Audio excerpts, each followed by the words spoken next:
Olá! Mais uma vez bem-vindos ao meu canal no YouTube. Eu sou o professor Leonardo Saraiva. Nós estamos tratando da Constituição Federal de 88.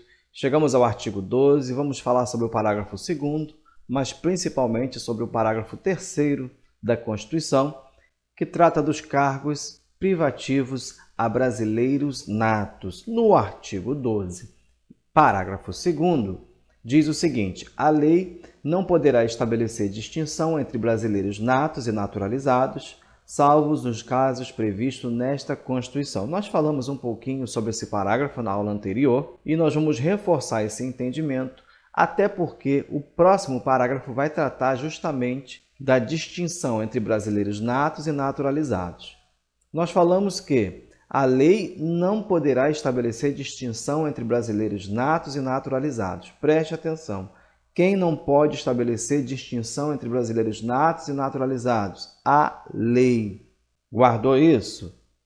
Exatamente porque no final do parágrafo diz: salvo nos casos previstos nesta Constituição. Ou seja, somente a Constituição pode estabelecer distinção entre brasileiros natos e naturalizados. Nossa Constituição é regida pelo princípio da igualdade. Nós aprendemos na aula do artigo 5º e é lógico, é claro, que não poderia haver tratamento diferenciado entre brasileiros natos e naturalizados. Afinal de contas, todos são brasileiros, mas resolveu por bem o Constituinte que para algumas situações seria imprescindível que esse cargo fosse ocupado por brasileiro nato. Nós vamos ver no parágrafo 3º o seguinte: são privativos de brasileiros natos os cargos, inciso 1º, de presidente e vice-presidente da República, cúpula do Poder Executivo, de presidente da Câmara dos Deputados, de presidente do Senado Federal, de ministro do Supremo Tribunal Federal, da carreira diplomática, de oficial das Forças Armadas, de ministro de Estado de Defesa. Interessante que é muito conhecido um mnemônico para esse parágrafo 3º, que é o mnemônico mp3.com.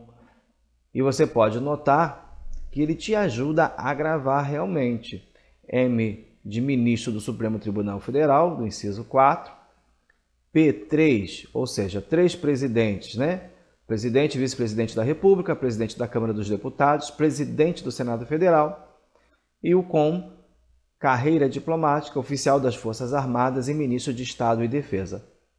Professor, é o suficiente para a minha prova gravar esse mnemônico? Eu vou dizer para você com toda certeza, não. E no decorrer desse vídeo você vai entender. Geralmente eu até coloco um mnemônico no finalzinho do vídeo, mas dessa vez eu coloquei no início para que você entenda que a nossa metodologia é a seguinte: aprender é bem melhor que decorar. E eu vou dizer para você com absoluta certeza, mesmo na hora que você esquece a questão, se você tem um entendimento da matéria, você analisando as possíveis respostas, você tem êxito de acertar pelo seu conhecimento. E essa aula será mais uma prova disso. Veja só, o primeiro cargo a ser elencado aqui no parágrafo 3º, no inciso 1, é de presidente e vice-presidente da República. Fácil de gravar. Cúpula do Poder Executivo, tanto o presidente como o vice-presidente da República. No inciso 2º, nós temos o quê? O presidente da Câmara dos Deputados. Nesse ponto, já começa o candidato a escorregar nas pegadinhas de prova, porque aqui não está dizendo que para ser deputado precisa ser brasileiro nato. Aqui está dizendo que o cargo de presidente da Câmara dos Deputados é privativo de brasileiro nato. Então eu posso ter um deputado naturalizado na Câmara dos Deputados? Posso. O que ele não pode ser é presidente da Câmara dos Deputados. Mas ele pode ser, sim, um deputado federal. No inciso 3, presidente do Senado Federal. A mesma situação aqui. A presidência do Senado Federal é cargo privativo de brasileiro nato. Mas pode haver um senador brasileiro naturalizado? Pode, claro que pode. Ele só não pode ser o presidente do Senado Federal. Aqui você já tem outros desdobramentos. Por quê? O presidente do Senado Federal, ele não é o presidente do Congresso Nacional? Ora, nós vamos ver lá no artigo 57 da Constituição que o Congresso Nacional reunir-se-á anualmente na capital federal de 2 de fevereiro a 17 de julho e de 1º de agosto a 22 de dezembro. Já é um spoiler da aula do artigo 57, tá? E parágrafo 5º, a mesa do Congresso Nacional será presidida pelo presidente do Senado Federal. Ou seja, se você olhar somente para o parágrafo 5º do artigo 57, você não vai conseguir identificar que esse cargo é privativo de brasileiro nato. Viu a importância de estudar a Constituição? De fazer um estudo sistematizado? Então, preste atenção. O presidente do Senado Federal, ele também é presidente do Congresso Nacional. E se o cargo de presidente do Senado Federal é privativo de brasileiro nato, logicamente, o cargo de presidente do Congresso Nacional da mesma maneira. De ministro do Supremo Tribunal Federal. E eu já até coloquei para você aqui, para você fazer remissão na sua Constituição. Nós temos no Supremo Tribunal Federal 11 ministros atualmente. Todos brasileiros natos. É cargo privativo de brasileiro nato. Pegou bem isso? Agora, se você ler somente o inciso 4, você provavelmente não vai conseguir identificar os demais artigos da Constituição. Quando a gente olha para o artigo 103b, por exemplo, o Conselho Nacional de Justiça compõe-se de 15 membros de mandato de 2 anos, admitida uma recondução sendo 2 pontos. Nós vamos ter então o rol de membros, não é verdade? Aí eu destaquei no inciso 1º que o presidente do Supremo Tribunal Federal. Então, o presidente do Supremo Tribunal Federal, ele é um ministro do Supremo Tribunal Federal, é um cargo de brasileiro nato. No parágrafo 1º, nós vamos ver que o Conselho será presidido pelo presidente do Supremo Tribunal Federal. Então, a presidência do Conselho Nacional de Justiça também é um cargo privativo de brasileiro nato, certo? Agora, e nas suas ausências e impedimentos pelo vice-presidente do Supremo Tribunal Federal. De forma lógica, se o vice-presidente do Supremo Tribunal Federal também é brasileiro nato, aqui na substituição do presidente do Conselho Nacional de Justiça, ele também será presidido, na ausência do presidente ou nos impedimentos, pelo vice-presidente do Supremo Tribunal Federal, brasileiro nato. Importantíssimo saber essas decorrências, tá? No artigo 119, nós temos o quê? O Tribunal Superior Eleitoral compor-se-á no mínimo de 7 membros escolhidos, inciso 1º, mediante eleição pelo voto secreto, a linha A, 3 juízes dentre os ministros do Supremo Tribunal Federal.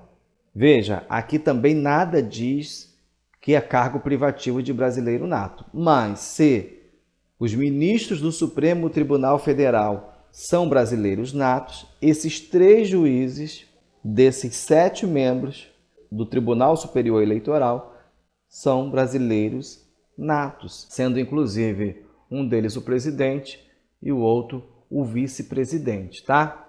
Importante saber isso. No artigo 101, não é necessário comentar, até porque lá vai dizer o que eu já falei, que o Supremo Tribunal Federal é composto por 11 ministros. E por que eu deixei aqui o artigo 101 para você fazer remissão? Porque a pegadinha de prova é trocar Supremo Tribunal Federal por outro órgão. Então é ministro do Supremo Tribunal Federal. Bom, e também é cargo privativo de brasileiro nato os de carreira diplomática. Aqui há um ponto interessante. O inciso vai dizer da carreira diplomática, não vai dizer aqui que são os diplomatas. Então, o que nós temos que observar? Se a sua banca cobra a literalidade da Constituição, é aquela banca do copia e cola, e na sua questão vir ministro das Relações Exteriores, você vai marcar da carreira diplomática. Agora, se a sua banca é uma banca interpretativa, é uma banca que leva o aluno a pensar, é uma banca que cobra mais a parte doutrinária, que cobra os pormenores da Constituição, há o entendimento de que o ministro das Relações Exteriores é cargo privativo de brasileiro nato, tá bom?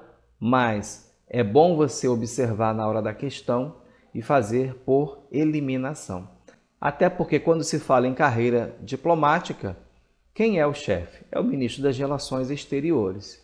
Então, se na carreira diplomática nós temos a exigência de brasileiro nato, por decorrência lógica, interpretativa, é claro, o ministro das Relações Exteriores. Mas observe essa questão para saber como a banca está te cobrando a pergunta.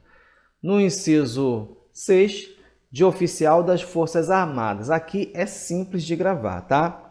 Oficial das Forças Armadas. Grife a palavra oficial das Forças Armadas. Coronel, capitão, enfim. Algumas bancas podem colocar para você a patente e você vai precisar diferenciar para saber se é oficial ou não. Mas, no geral, é retirada a palavra oficial das Forças Armadas. E, geralmente, é colocada a palavra membro das Forças Armadas no lugar. Então, preste atenção para não escorregar nessa questão. Inciso 7, Ministro de Estado e de Defesa. Ora, se o oficial das Forças Armadas precisa ser brasileiro nato, o Ministro de Estado da Defesa, por uma decorrência lógica, necessariamente deve ser, até porque quem comanda os oficiais das Forças Armadas, não é verdade? E nós vamos ver também que lá no Conselho de Defesa Nacional nós temos o Ministro de Estado da Defesa, é um dos membros como brasileiro nato, tá? Apenas um link para nós gravarmos. Viu como mp3.com é um bom mnemônico? Não estou dizendo que é ruim, eu mesmo utilizo ele para lembrar, até porque nós precisamos criar links no nosso cérebro, na nossa mente, para poder acessar todo esse grande conteúdo. E eu estou me referindo só ao direito constitucional, tá? Para na hora da prova resolvermos as nossas questões. Mas não se contente só com os mnemônicos. Até porque, o que você está pensando? Será que acabou? Será que esse rol é taxativo? Claro que não. A Constituição vai trazer outros casos e eu vou trazer para você aqui o que geralmente você não vê nas videoaulas por aí no YouTube. Tá bom? Artigo 89, o Conselho da República é órgão superior de consulta do presidente da República e dele participam, lá no inciso 7, 6 cidadãos brasileiros natos. Ora, a Constituição aqui está dizendo que para ocupar o cargo no Conselho da República, você precisa ter como requisito a condição de brasileiro nato. É o que diz o inciso 7. Preste bastante atenção. Uma banca que cobre a você toda a Constituição, ou pelo menos aqui o artigo 89, pode trazer para você uma questão de cargo privativo de brasileiro nato, essas 6 cadeiras para o Conselho da República, tá? Outra questão importante, nós temos o artigo 5º, e no artigo 5º nós vimos que nenhum brasileiro nato será extraditado. É a regra geral, não é verdade? Não vou comentar aqui o artigo 5º, incisos 51 e 52, porque nós temos a videoaula aqui no canal. Vou deixar o link na descrição. Mas é uma diferenciação entre brasileiro nato e naturalizado. Ah, professor, o brasileiro nato pode perder a nacionalidade sob algumas condições, não é verdade? E aí ele pode ser extraditado, sim. Mas depois que ele perder a nacionalidade, ele não é mais brasileiro. Simples a resposta, tá? E no artigo 222, nós temos que a propriedade de empresas jornalísticas e de radiodifusão sonora, edições e imagens é privativa de quê? Brasileiros natos. Mas não só os brasileiros natos, preste atenção, ou naturalizados há mais de 10 anos. Naturalizados há mais de 10 anos, ou de pessoas jurídicas constituídas sob as leis brasileiras e que tenham sede no país. Então, no artigo 222, há mais uma diferenciação entre brasileiros natos e naturalizados. Nós temos aqui que a propriedade dessa empresa, de radiodifusão sonora, enfim, empresa jornalística, ela é privativa de brasileiros natos. Mas preste atenção, brasileiro naturalizado pode ser proprietário de empresa jornalística? Sim, desde que seja naturalizado há mais de 10 anos. Mais de 10 anos de naturalizados, tá? Não é aquele que já tem mais de 10 anos no país e se naturaliza. É aquele que já se naturalizou há mais de 10 anos. Gravamos isso? Um resuminho aqui, distinção entre brasileiros natos e naturalizados, artigo 12 da Constituição, é o que nós vimos, lá tem os cargos privativos, no parágrafo 3º. Artigo 5º, Incisos 51 e 52 trata da extradição, artigo 89 e artigo 222, como nós acabamos de mencionar. Na próxima aula, perda da nacionalidade, é o parágrafo 4º do artigo 12. Chegamos ao fim. Se você gostou, curta, compartilhe, se inscreva no canal e Deus abençoe você.